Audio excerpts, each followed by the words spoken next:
दर्शक बंधु 30 वर्ष पर पड़ी शनिदेवंकर यही चारोटी राशि बहुत मूल्यवान कृपा जहाँकि व्यक्ति माने मालामाल होबार सुजोग भी पाई पारंती। दर्शक बंधु मार्च मास 28 तारिखर प्रथम सूर्यग्रहण यह सह सूर्यदेव पुत्र तथा न्यायाधिपति शनिदेव कुंभ राशि छाड़ी मीन राशि रे प्रवेश करेंगे। 30 वर्ष पर शनिदेव मीन राशि को जीवे। वैदिक ज्योतिष शनि ग्रहर एक विशेष एवं गुरुत्वपूर्ण महत्व अच्छी। आपण माने तो जानिथिबे समस्त ग्रह मध्य शनिदेव सबुठारु धीर गतिशाली ग्रह अटे।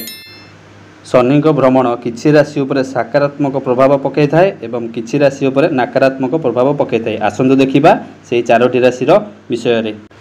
प्रथम राशि वृष राशि 29 मार्च रे शनि मीन राशि रे गोचर वृष राशिर लोकंक पई अत्यंत शुभ संकेत।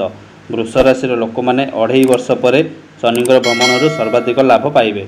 एही राशि रे लोकमानकर विलास एवं सुविधा वृद्धि पाइबार आशा अछि। लाभ सुजोग बुद्धि जोगु आर्थिक स्थिति पूर्व तुलन में उन्नत हेब। काम भी सफलता मिल पारे। द्वितीय होची मिथुन राशि। मिथुन राशि लोकों शनि गोचर बहुत शुभ सब्यस्त होगाकू जाऊँगी। दशम घरे शनि प्रवेश क्यारियर अभिवृद्धि नूतन सुजोग आणिब। कर्मक्षेत्र में किसी नूतन काम करिवार सुजोग मिलिब। समाज में पद एवं प्रतिष्ठा वृद्धि पाइब।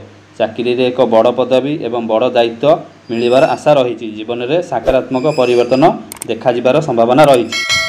तृतीय आसूची तुला राशि। तुला राशि रे शनिदेव को उच्च बोली विवेचना करा जाए एवं यह शनिकर प्रिय राशि मध्य गोटे राशि। शनिकर गोचर हेतु भगवान शनि तुमर षष्ठ घरे गोचर करेंगे जहाँ जो शत्रु मानकर परास्त हेब।